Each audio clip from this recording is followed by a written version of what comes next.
الحمد للہ وکفا وسلام علی عبادہ الذین اصطفیٰ اما بعد۔ اللہ تعالیٰ کے جلیل القدر پیغمبر اور انسانوں کے جد اعلیٰ سیدنا ابراہیم سیدنا آدم علیہ السلام کا ذکر ہو رہا تھا کہ اللہ تعالیٰ نے انہیں ان کی ساری اولاد دکھائی اور ارشاد فرمایا کہ یہ تمہاری پوری اولاد ہے،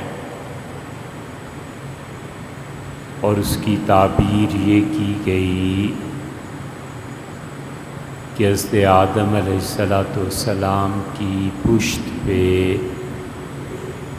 اللہ نے ہاتھ پھیرا تو ان کی اولاد چیونٹیوں کی طرح ان سے نکلی۔ چیونٹی کا مطلب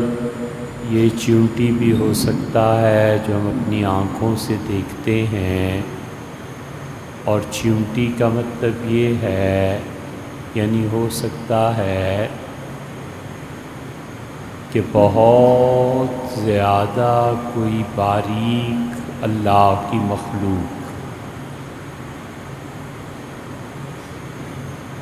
عرب اس معنی میں چیونٹی کو استعمال کرتے ہیں، اس معنی میں رائی کا دانہ استعمال ہوتا ہے۔ حضرت آدم علیہ السلام اپنی اولاد کو دیکھتے رہے غور سے اور دیر تک، پھر انہوں نے کہا اللہ سے کہ رب لولا سویتا، اللہ اگر آپ میری ساری اولاد کو ایک جیسا کر دیتے تو ارشاد فرمایا کہ اگر تیری ساری اولاد ایک جیسی ہو جاتی تو کوئی کسی کی خدمت نہ کرتا۔ اس کا مطلب یہ ہے کہ انسان جو انسانوں کی خدمت کرتے ہیں تو یہ معاشی تفاوت کا نتیجہ ہے۔ کوئی کہیں بھی نوکری کرتا ہے تو اس لیے کہ وہ اس سے نفع اٹھائے، لیکن اس طرح کی جتنی احادیث قرآن میں بھی آیا ہے،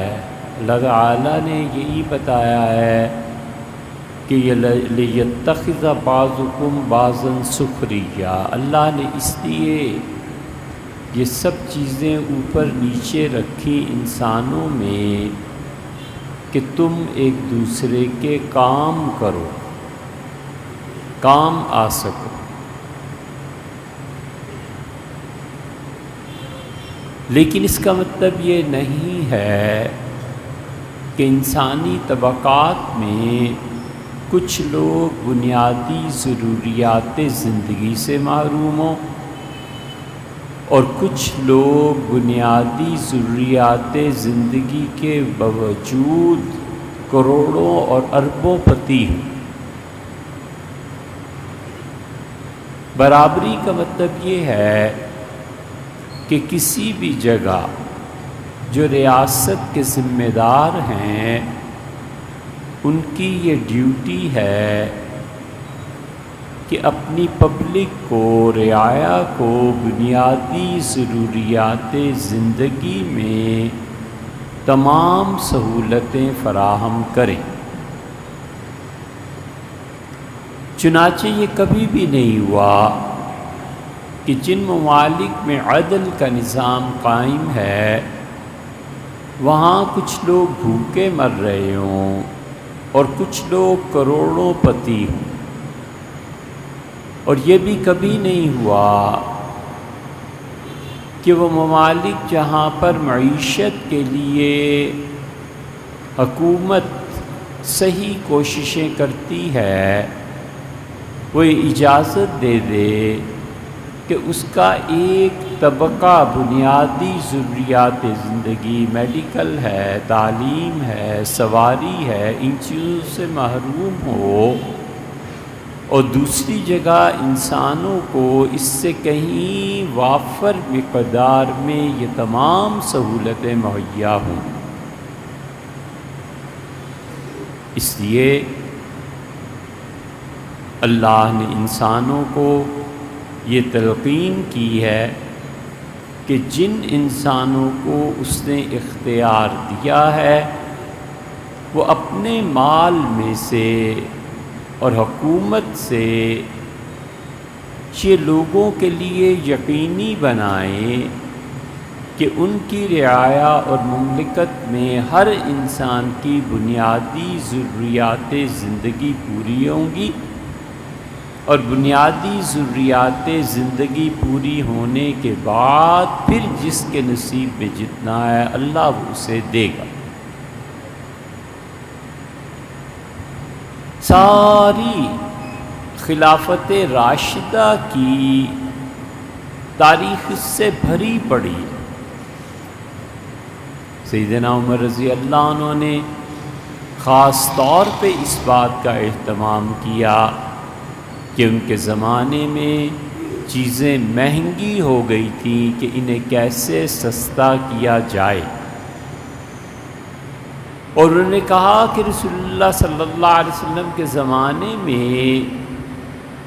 ریٹس یہ تھے، ایک آدمی قتل ہوتا تھا تو ہم 8,000 درہم اسے دیتے تھے، اس کی دیت تھی قانون کے مطابق۔ پھر حضرت ابوبکر رضی اللہ عنہ کا دور سال، 1.5 سال، پونے 2 سال کا ایسے گزرا کہ بہت سے کام آن پڑے اور افراتفری میں وقت گزر گیا،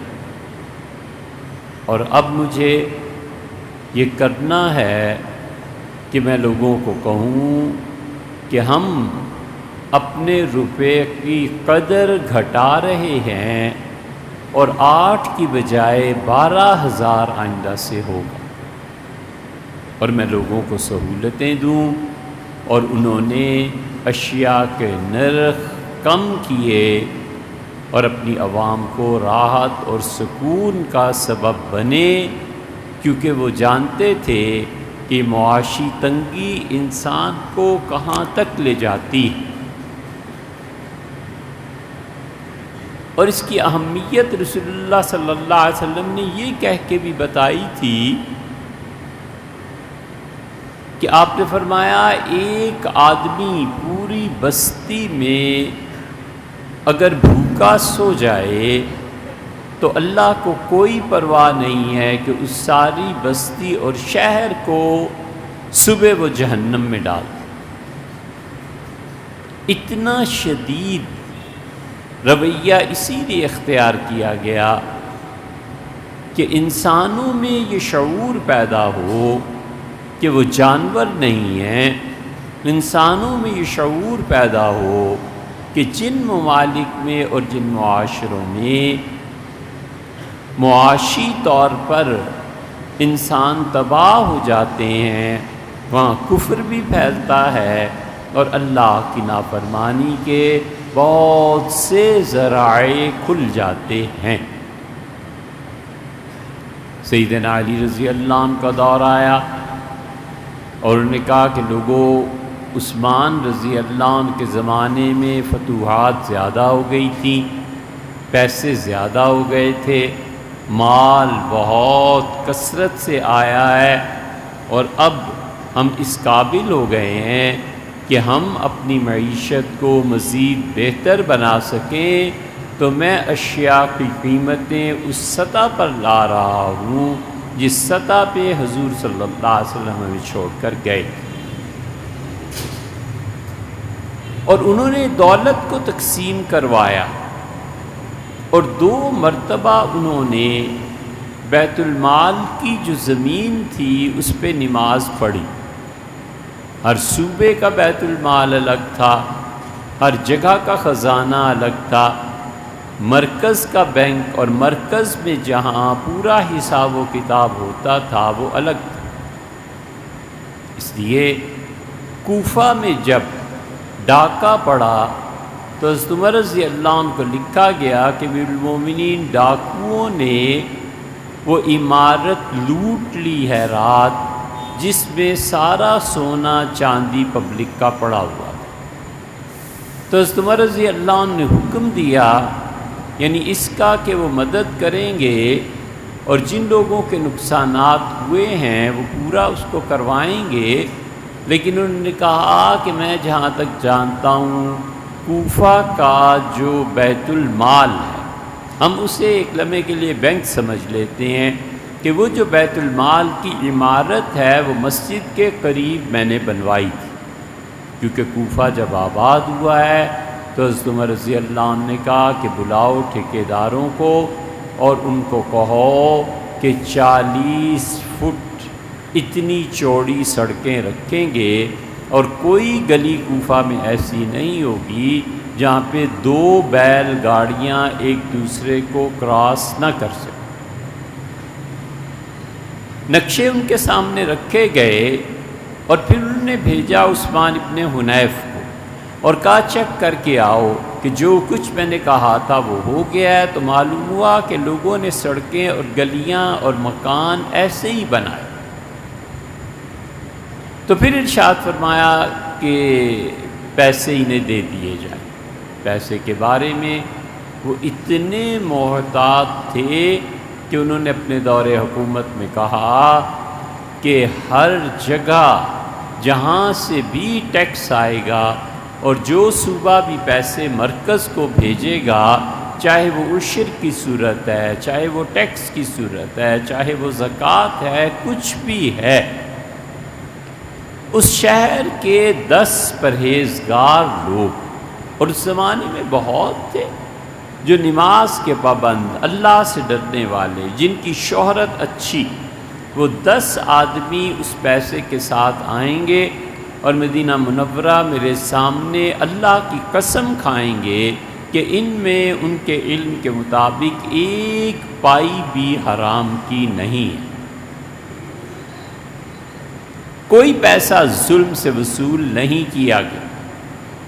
وہ قسم کھاتے تھے کہ اس میں ایک پائی بھی کسی شہری کی ہم نے جبر سے وصول نہیں کی، نہ ہمیں علم۔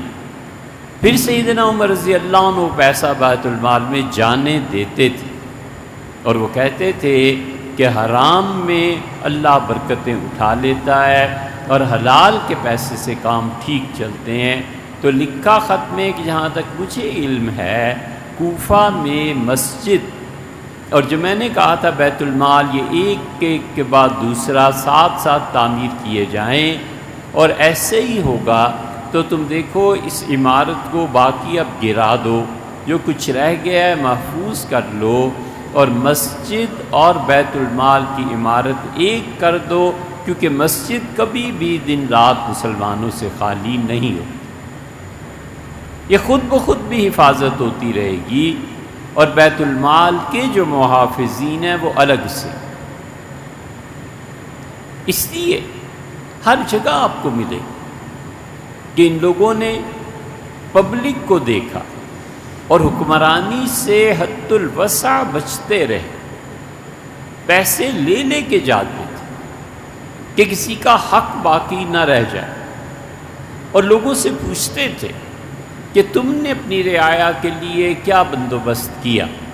تم نے اپنے لوگوں کے لیے کیا کیا۔ حج پہ آتے تھے اور خلفاء اعلان کرتے تھے کہ کوئی آدمی کوئی شکایت ہو آ جائے۔ حضرت عمر رضی اللہ عنہ نے تو اتنی سادگی رکھی تھی کہ مینا میں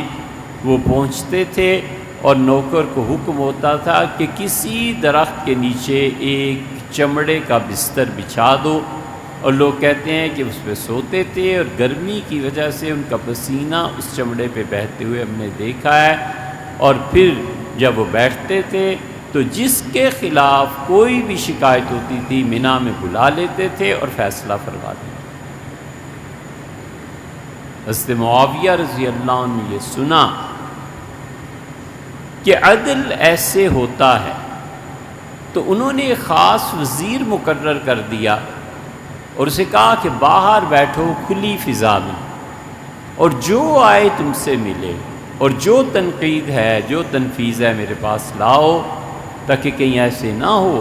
کہ رسول اللہ صلی اللہ علیہ وسلم کی امت میں کوئی آدمی قیامت میں کھڑا ہو جائے اور مجھے پکڑ لے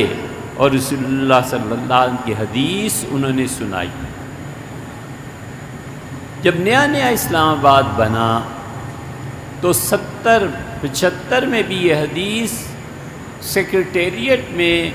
سیکرٹری وغیرہ ان سب لوگوں کے کمروں میں باقاعدہ گورنمنٹ نے اسے فریم میں لگوا کر فکس کر دیا، پھر وہ آہستہ آہستہ ختم ہوتی گئی۔ حضور اقدس صلی اللہ علیہ وسلم نے فرمایا کہ میرے امتی کو کسی ایسے آدمی سے کام پڑ جائے جسے اللہ نے اختیار دیا ہے۔ ہر آدمی سوچے کہ مجھے کوئی اختیار ملا ہے یا نہیں۔ آپ نے فرمایا میرے کسی امتی کو، مسلمان کو، اس سے واسطہ پڑ جائے جسے اللہ نے اس کا اختیار دیا ہے، اور پھر وہ اس کی نہ سنے، تو اللہ اس شخص کو، اس حاکم کو یا اس اختیار والے کو اس دن اپنی مدد سے محروم کر دے گا جس دن زندگی میں سب سے زیادہ اسے اللہ کی مدد چاہیے۔ بیٹا مر رہا ہے، سب سے زیادہ اللہ کی مدد چاہیے۔ تم جن لوگوں کو اپنے در سے ٹھکراتے رہے ہو ان کا تو تم نے خیال نہیں کیا، اب اللہ تمہارے بیٹے کو کیوں بچائے گا؟ وجہ قرض چڑھ گیا ہے، دعاؤں کے باوجود نہیں اترتا۔ حضور صلی اللہ علیہ وسلم اللہ اس دن اسے محروم کرے گا اپنی مدد سے جس دن اسے سب سے زیادہ اللہ کی ضرورت پیش آئے گی۔ اور زندگی آخرت کی اگر لے لیں تو قیامت سے زیادہ بڑا دن کون سا ہوگا جس دن انسان کو اللہ کی مدد چاہیے ہوگی۔ اس لیے یہ جتنے عہدے والے ہیں، جتنے پیسے والے ہیں، جب لوگوں کو ان کی ضرورت پیش آتی ہے اور یہ ان کے اپنے جائز کام بھی نہیں کرتے کہ آج یہ کام ہے اور اس طرح اٹھنا ہے اور اس طرح، تو تمہیں ان عہدوں کی عزت ہضم ہو جاتی ہے، خوش ہوتے ہو، اور جو ڈیوٹی ہے اس کو پورا نہیں کرتے تو قیامت میں اور دنیا میں، اس میں بھی اس میں بھی، جب بھی اللہ کی سب سے زیادہ ضرورت جس دن پڑے گی اللہ اس دن کام ہی نہیں آئے۔ یہ حضرت معاویہ رضی اللہ عنہ نے سنی تھی اور انہوں نے بٹھا دیا ایک وزیر کو اور انہوں نے کہا میری پبلک میں سے جس کو کوئی بھی چیز ضرورت ہو، کوئی حکمران، کوئی میرا نائب سستی کر رہا ہو، فوراً مجھے اطلاع۔ اس لیے کہ اسلامی حکومت کا دائرہ بہت وسیع ہو گیا تھا، ہندوستان تک تو خیر پہلے ہی پہنچ گئے۔ اس لیے حضرت آدم علیہ السلام نے کہا رب لولا سویتہ، اللہ تو ان سب کو برابر کر دیتا۔ اللہ تعالیٰ نے فرمایا نہیں، میں نے یہ درجات خود رکھے ہیں، لیکن اس کا مطلب یہ بھی نہیں ہے کہ ایک ایسا معاشرہ تشکیل پائے جہاں لوگ ٹھنڈے پانی کو ترسیں، جہاں لوگ اچھا کپڑا نہ پہن سکیں۔ سیدنا عمر رضی اللہ عنہ نے، ہم باتیں تو اب کہاں سے لائیں اسلامی حکومت کی، یہ شروع انہوں نے کیا تھا۔ جب وہ حکمران بنے تو انہوں نے کہا ہمارے لیے شرم کی بات ہے کہ ہمارے کسی شہری کو سفر کرتے ہوئے پانی نہ ملے اور سایہ نہ ملے۔ اور ایک سے فرمایا تم نے کبھی صحرا میں سفر کیا ہے؟ اس سے کہا جی نہیں۔ فرمایا پھر تمہیں کیا قدر، تم کیا جانو کہ صحراؤں میں جب سفر کرتے ہیں تو پانی اور سایہ کتنا عزیز ہے۔ فرمایا ایک آدمی جتنا چل لیتا ہے 1 میل 2 میل، ہر 2 میل کے بعد پانی کا بندوبست کرو میری حکومت میں اور سائے کا بندوبست کرو۔ چنانچہ وسیع پیمانے پر چھپر بنائے گئے اور کنویں کھودے گئے کیونکہ امیر المومنین رضی اللہ عنہ مسافر کو یہ چیزیں فراہم کرتے تھے اور اس حد تک حساس تھے کہ جب وہ بیت المقدس گئے ہیں مسجد اقصیٰ وہاں سے چابی لینے کے لیے، تو ایک عیسائی عورت نے راستے میں بہت اچھا ایک کرتا پیش کیا اور کہا آپ سے پہنے، مجھے بڑی خوشی ہوگی۔ پہن لیا، اگلی منزل پر پہنچے تو فرمایا وہ میرا جو کھدر کا لباس تھا وہ لے آؤ، تو لوگوں نے کہا آپ اس میں اچھے لگتے ہیں، فرمایا نہیں، وہ پسینہ زیادہ جذب کرتا ہے اس کی نسبت۔ یہ سب اس لیے تھا کہ پبلک میں بنیادی ضروریات زندگی ہر شخص کو مہیا ہوں، اور اس کی تعیین رسول اللہ صلی اللہ علیہ وسلم کر کے گئے۔ معاذ بن جبل رضی اللہ عنہ کی بڑی طویل حدیث ہے، اس میں ایک جگہ آیا ہے کہ آپ نے فرمایا کہ میں معاذ کی کوئی چیز نیلام نہیں کر سکتا، کسی شخص کا گھر کبھی بھی نیلام نہیں کیا جائے گا، کسی شخص کے کھانے پینے کے برتن نیلام نہیں کیے جائیں گے، کسی شخص کی سواری نیلام نہیں کی جائے گی، کسی شخص کے بستر اور گھر کی ضروریات نیلام نہیں کی جائیں گی۔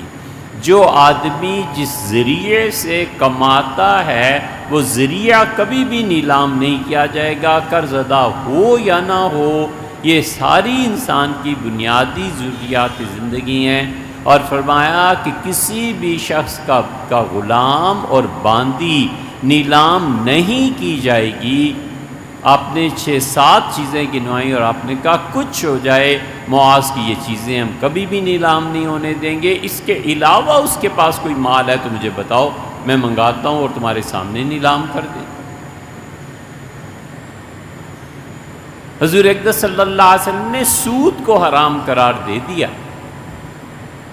غلامی کو حرام نہیں قرار دیا۔ کب سود کے متعلق آئی تھی آیت کہ اسے چھوڑ دیں، اور کب آخری حج میں آخری چیزیں جو آپ نے منع کی ہیں ان میں سے ایک تھا، اور آپ نے فرمایا کہ جتنے سود ہیں میرے پاؤں کے تلے ہیں اور میں انہیں اس طرح مٹا رہا ہوں۔ غلامی کے متعلق نہیں فرمایا، ایک جملہ بول دیتے سب غلامی کا نظام ختم ہو جاتا، لیکن رسول اللہ صلی اللہ علیہ وسلم جانتے تھے کہ ان کی ثقافت، سوسائٹی، ہر گھر میں غلام ہیں، ہر گھر میں باندیاں ہیں۔ اگر یہ لاکھوں غلام اور باندیاں آج آزاد کر دیتا ہوں تو ان کو گھر کہاں سے دینے ہیں، ان کے ذریعہ معاش کا کیا بندوبست کرنا ہے، ان کو سواریاں کہاں سے دینی ہیں، ان کی شادیاں کہاں سے ہوں گی۔ اس لیے اس کی ترغیب دلاتے چلے گئے کہ غلاموں کو آزاد کرو۔ قرآن بھی کہتا رہا فک رقبۃ، غلاموں کو آزاد کرو۔ رسول اللہ صلی اللہ علیہ وسلم بھی فرماتے رہے، لیکن اگر فرما دیتے کہ آج غلامی کو میں ختم کر رہا ہوں تو لاکھوں انسانوں کا سمندر پورے حجاز میں اٹھ کھڑا ہوتا اور کسی کے پاس کچھ نہ ہوتا۔ یہ ساری چیزیں ایسی تھیں جو آپ کی نگاہ مبارکہ میں تھیں، اور آپ نے اس سسٹم کو چلنے دیا تاکہ آہستہ آہستہ یہ لوگ آزادی کی منزل کی طرف بڑھیں۔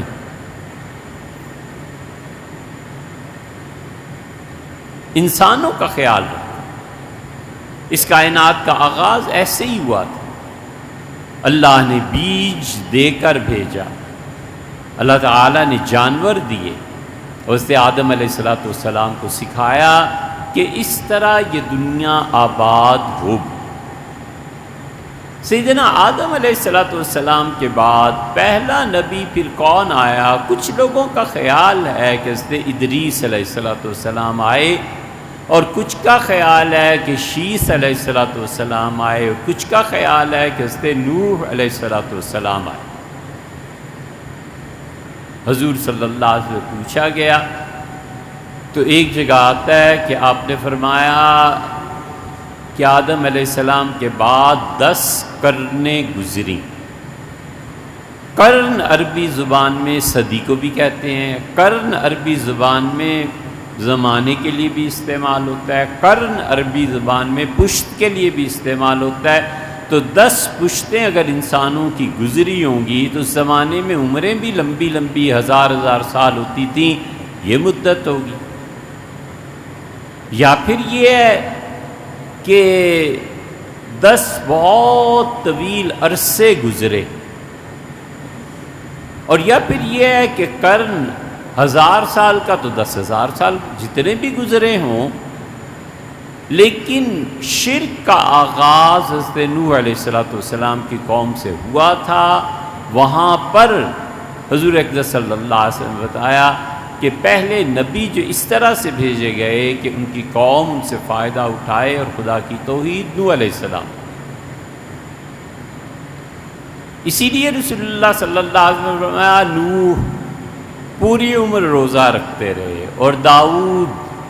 آدھی عمر روزہ رکھتے رہے، اور میرے جد امجد ابراہیم علیہ السلام 3 روزے رکھتے رہے۔ حضرت نوح علیہ السلام یہ 2 عیدیں جو اللہ نے ہمیں دی ہیں، یہ پہلے بھی ایسے ہی تھی۔ ان 2 دنوں میں روزہ نہیں رکھتے تھے، باقی ساری عمر سارا سال روزے سے رہتے۔ حضرت داؤد علیہ السلام ایک دن روزہ رکھتے تھے، ایک دن چھوڑ دیتے۔ بڑا مشکل ہے، بہت عادت نہیں نہ پڑتی۔ مسلسل روزوں میں تو عادت پڑ جاتی ہے کہ اتنے بجے صبح اور اتنے بجے شام، اس میں عادت نہیں پڑتی۔ ایک دن کھا رہا ہے، ایک دن نہیں کھا رہا، طبیعت پتہ نہیں آج کیسی ہے، آج کیسی نہیں ہے۔ تو حضرت داؤد علیہ السلام کے متعلق فرمایا انہوں نے آدھی زندگی روزہ رکھا، اور فرمایا میرے دادا سیدنا ابراہیم علیہ السلام چاند کی 13، 14 اور 15 کو روزہ رکھتے تھے، اور میں بھی ایسے ہی کرتا ہوں، اور ان کے 3 روزے اللہ ہر ایک کا 10 گنا اجر دیتا تھا، تو نوح علیہ السلام کے برابر پہنچ جاتے تھے۔ پورا مہینہ ہی ہو گیا۔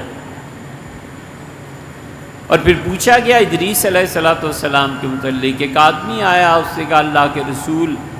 ہمارے ہاں کچھ لوگ ہیں جو کچھ حساب کرتے ہیں اور پھر وہ بتا دیتے ہیں کہ کیا ہونے والا ہے آئندہ۔ تو حضور صلی اللہ علیہ وسلم نے فرمایا ان غلط فہمیوں میں نہ پڑا کرو، جو چیز تمہیں صحیح سمجھ میں آتی ہے وہ کر لیا کرو۔ انہوں نے کہا اللہ کے رسول یہ مسلم میں آتا ہے کہ وہ کچھ زمین پہ حساب کتاب کرتے ہیں۔ تو آپ نے فرمایا اللہ نے حضرت ادریس علیہ السلام کو یہ رمل کا علم عنایت فرمایا تھا۔ بعض محدثین کہتے ہیں کہ آپ نے کہا ایک نبی کو عنایت فرمایا تھا، لیکن شراح سارے کہتے ہیں یہ حضرت ادریس علیہ السلام کا تذکرہ ہے، اور دنیا میں اللہ نے انہیں علم عنایت کیا تھا رمل کا، کہ وہ عدد اور فگرز اور اسی طرح لائنز لگاتے تھے اور وہ بتا دیتے تھے کہ کیا ہونے والا ہے۔ آپ نے فرمایا جس شخص کا خط، جس شخص کی لکیر اس لکیر پر جا پڑی، یعنی جس کا علم حضرت کے موافق ہو گیا بس پھر ہو جائے گا، اور جس کا علم اس علم سے ہٹ گیا یہ کرنے والا غلطی کرے۔ ادریس علیہ السلام کے متعلق حضور صلی اللہ علیہ وسلم میں جب گیا معراج میں تو میں نے انہیں 4تھے آسمان پہ دیکھا۔ اللہ نے فرمایا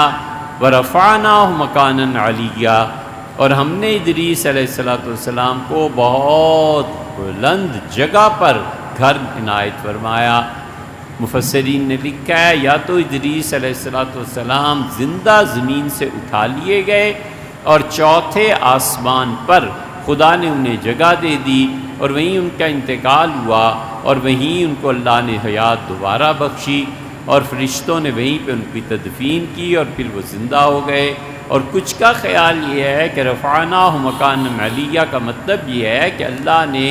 نارمل لائف ان کی گزری، اسی زمین میں دفن ہوئے، اللہ نے خاص طور پہ ان کے مقام کا ذکر کیا کہ اللہ نے انہیں 4تھے آسمان پر رکھا۔ حضور صلی اللہ علیہ وسلم جب وہاں پہنچے تو ادریس علیہ السلام نے آپ کا استقبال کیا۔ لیکن ادریس ایسے نبی ہوئے ہوں جن کی وجہ سے عذاب آیا ہو یہ نہیں، یعنی جن کی نافرمانی سے عذاب آیا۔ باقی حضرت نوح علیہ السلام سے پھر عذاب کا سلسلہ چلا، حضرت نوح علیہ السلام سے پھر وہ سلسلہ چلا دنیا میں اور اللہ نے فرمایا کہ ہم نے سیلاب بھیجا اور صرف زمین سے ہی نہیں پانی کھل گئے اس کے چشمے، بماء منہمر، آسمان سے بھی اس دن پوری بارشیں ان دنوں میں برستی رہیں، اور اللہ تعالیٰ نے فرمایا جو ہم نے طے کر دیا تھا